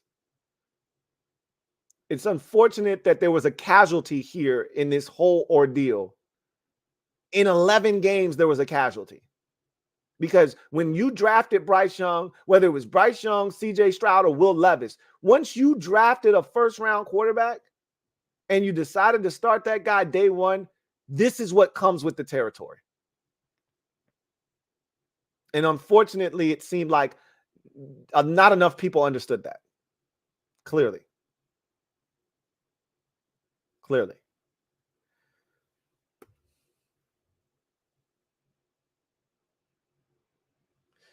Syndico, thank you for the super chat. Greatly appreciate you. Syndico writes, I had to bless you for letting me vent today. Your early days of Snyder matches Tepper. It does. I mean, it looks eerily similar. That's why I feel for you, bro. On some Shaka Khan. I feel for you. Your owners do. I feel for you, bro. I mean, because it's bad. And you can see it. The difference was early on in the Snyder days, we didn't know what we didn't know at the time. He came in first year, and we were close to winning big in 99, and he went out and spent all his money, and we said, oh, shit, he's trying to win a Super Bowl. And we were actual Super Bowl favorites. We were like third in Vegas odds that year, I believe, going into the season to win the Super Bowl. After Bruce Smith, Deion Sanders, Mark Carrier, Jeff George, all those guys that we brought in. And obviously, it did not work. Then he hires Marty after he fires North. And Marty turns it around at the end, and we're all excited about what this could be. And he fires Marty. And that's when you started to say, hey, wait a minute. What's going on here? But then he goes out and gets the old ball coach. And you're like, hey, all right, fun and gun. We about to run it up. And then we go to Osaka, Japan, and we score like 50 points in a preseason game, which Spurrier didn't know that preseason games actually don't count. Because they don't play preseason games in college. So he didn't know. So he's calling his best plays, his Sunday's best in the preseason. And we get to the regular season, and he's getting our quarterback murdered. And that lasts all the 2 years. And he went and got Gibbs. And so we didn't get off board until after Gibbs 2.0. That's when I think we realized, like Gibbs 2.0, there was a lot of stupid shit that took place. Adam Archuleta instead of Ryan Clark, letting Antonio Pierce walk. There's a lot of bad things that happened in that 4-year run of Joe Gibbs 2.0, but it was Joe. And we went to the playoffs twice. So we let a lot of shit slide that if it wasn't Joe, we would have been all over Snyder's ass and whomever the head coach was. Vinny Serrato and all those boys. It wasn't until Gibbs was no longer there to shield him, to be a buffer, that we go, okay, this is a train wreck. This is awful. Because of what Snyder has done, he's laid the foundation for what a bad owner looks like. We already see the symptoms. We see the signs. Yeah, it's bad, man. He says, Tepper, he says, I just don't believe one quarterback's development is worth everyone else's job and season. What coach wants this? But this is the problem. And you're not wrong, except you traded up from 9 to 1 and you gave up a first rounder in this year's draft. And I think you gave up a second rounder in last year's draft. And I think you might have given up some more draft capital, in next year's draft, other than just the first round pick. I'm not sure. And you gave up DJ Moore as well. You gave up a lot to get Bryce Young. And when you do that, we're invested at that point. You're invested. Okay. Essentially, it's like buying a house sight unseen, right? You've seen the shows where they give a real estate, a real estate, what are they called?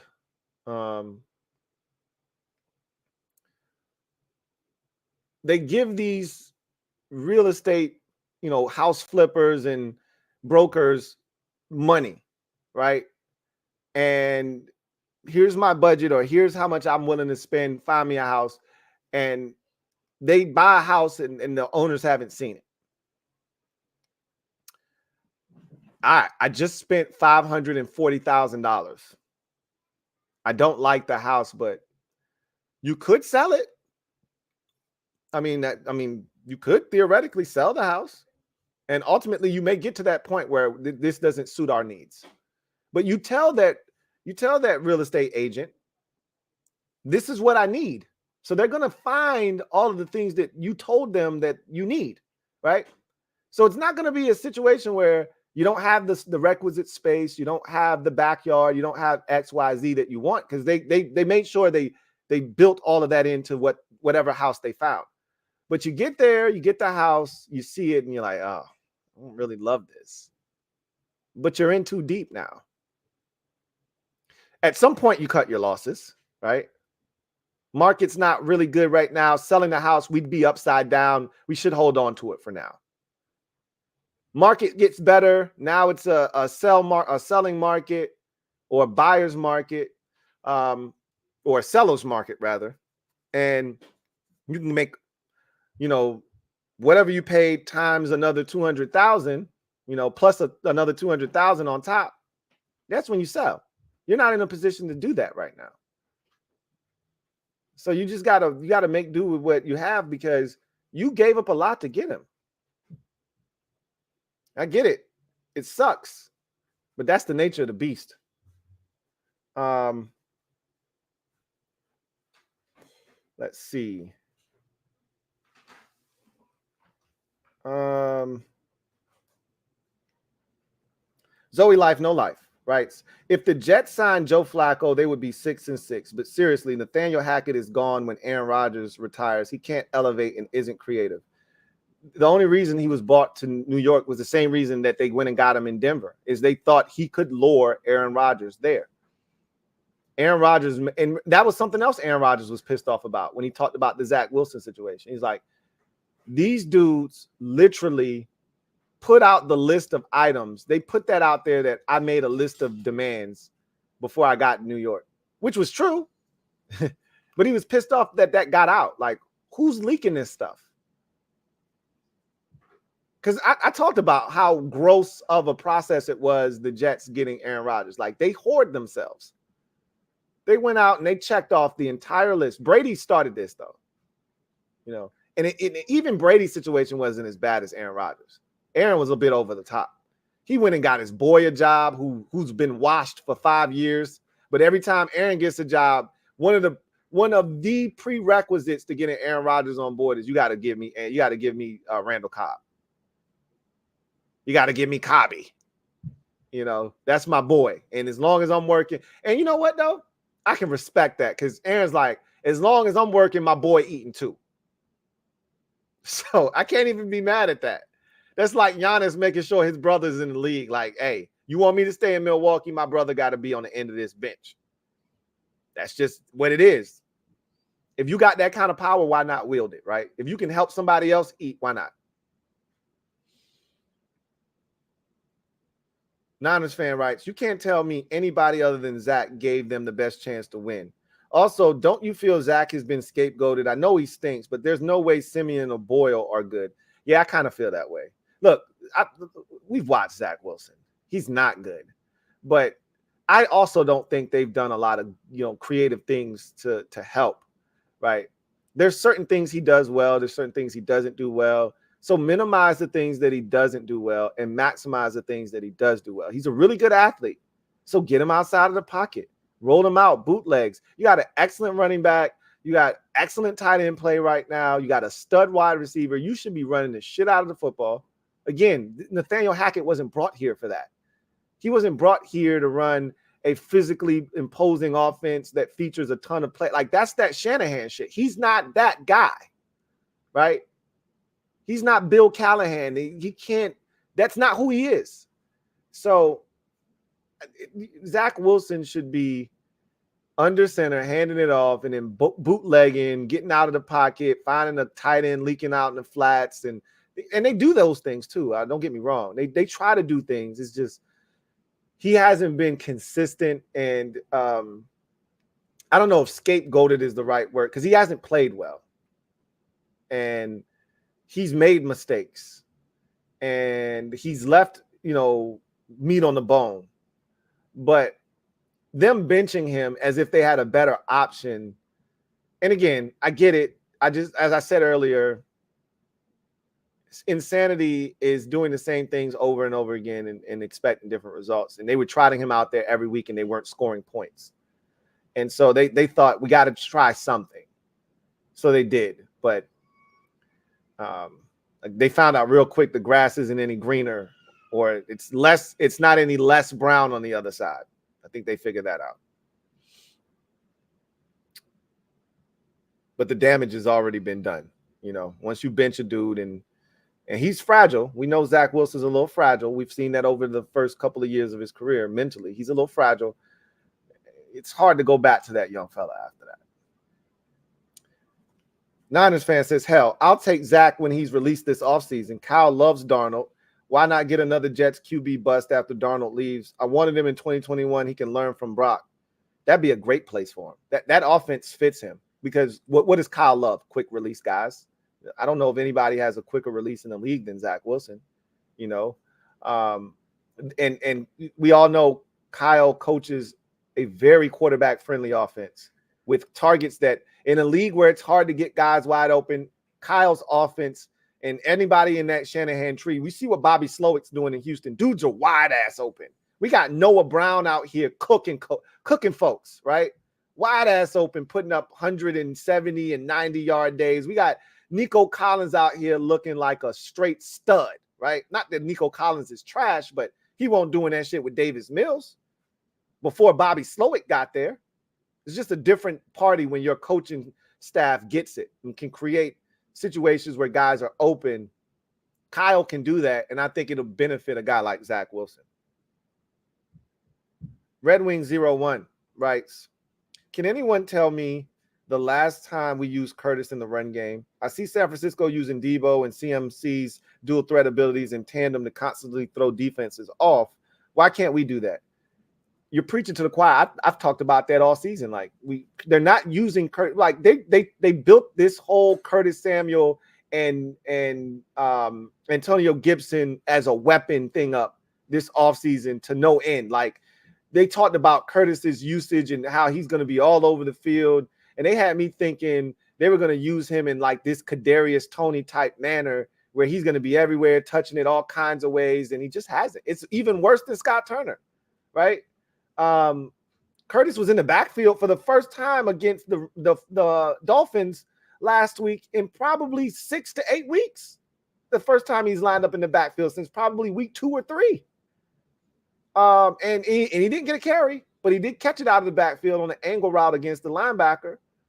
But again, it just goes to show you we're not maximizing the pieces that we have, and that's on Eric Bieniemy.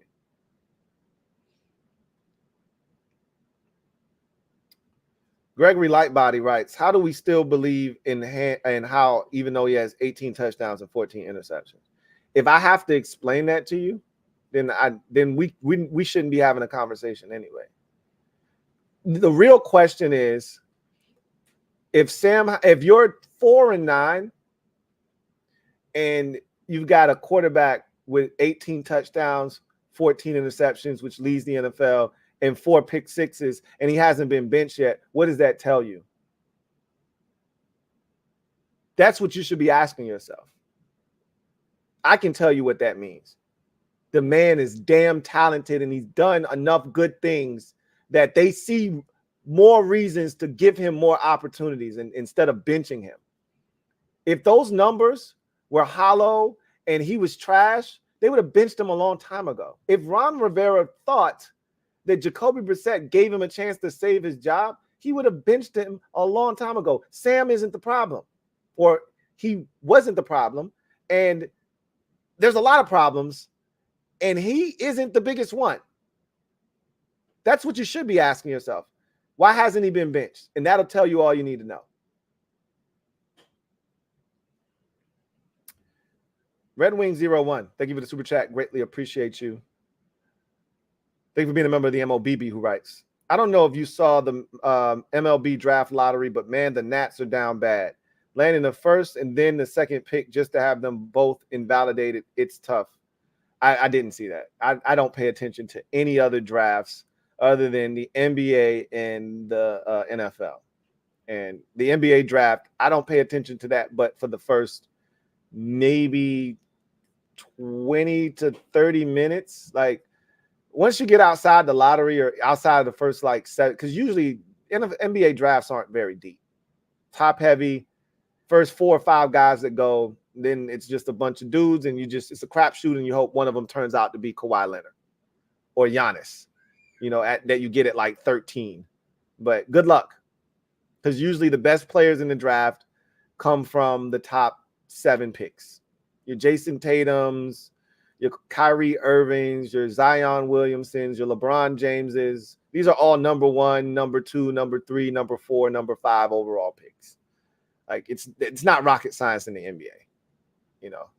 You get that pick. Those lottery balls are everything. You can't miss. Okay. You can't take Darko Milicic at 2 or else, Anyway, no, I didn't see that. But that's baseball for you. Baseball is weird. Very, very weird. Anyway, Comacel Brown says Stroud has dogs on that offense, and Texans coach is a perfect scenario, a good perfect scenario. They're dogs because of this coaching staff. What did you think Nico Collins was a dog last year? Did you think Noah Brown was a dog in Dallas last year before he went to Houston? Dalton Schultz is a dog, right? They added him on a 1-year, $5 million contract. It's a good move. Tank Dell is a dog. I tried to tell anybody that would listen, Tank Dell was a dog in the draft. He's gone for the season now. But again, the roster's solid, but to me, it's more coaching than anything else. CJ Stroud's really good too. Like I don't want that point to be missed or to bury the lead. He's really good, but the coaching is excellent in Houston, defensively and offensively.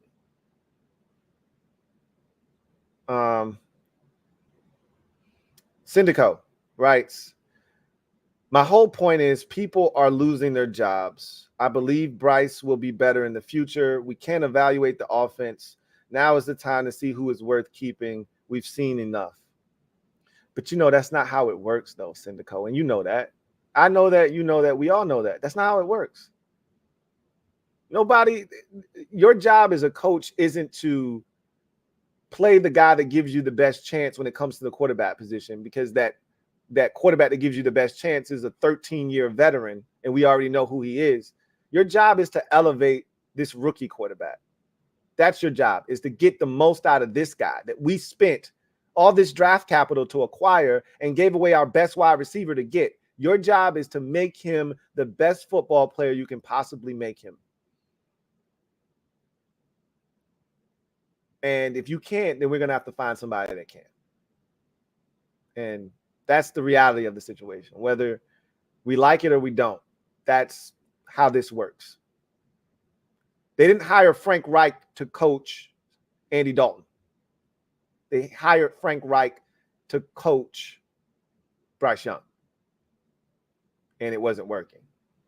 Again, I don't advocate for him being fired after 11 games, but that's the nature of the beast, I guess.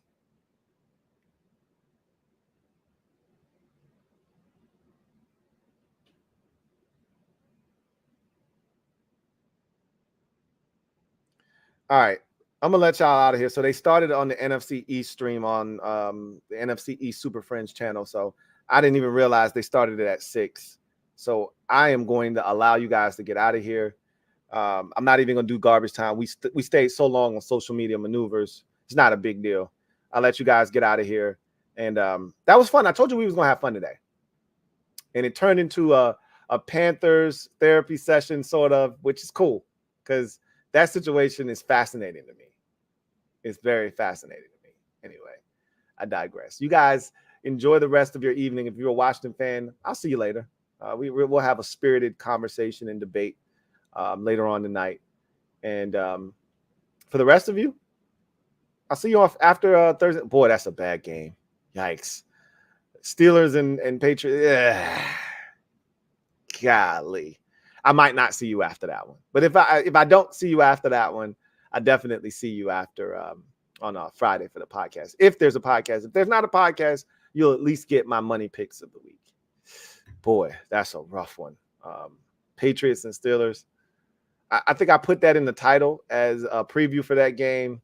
I got to take that out of the title, man. That's a tough one to stomach and to force on anybody.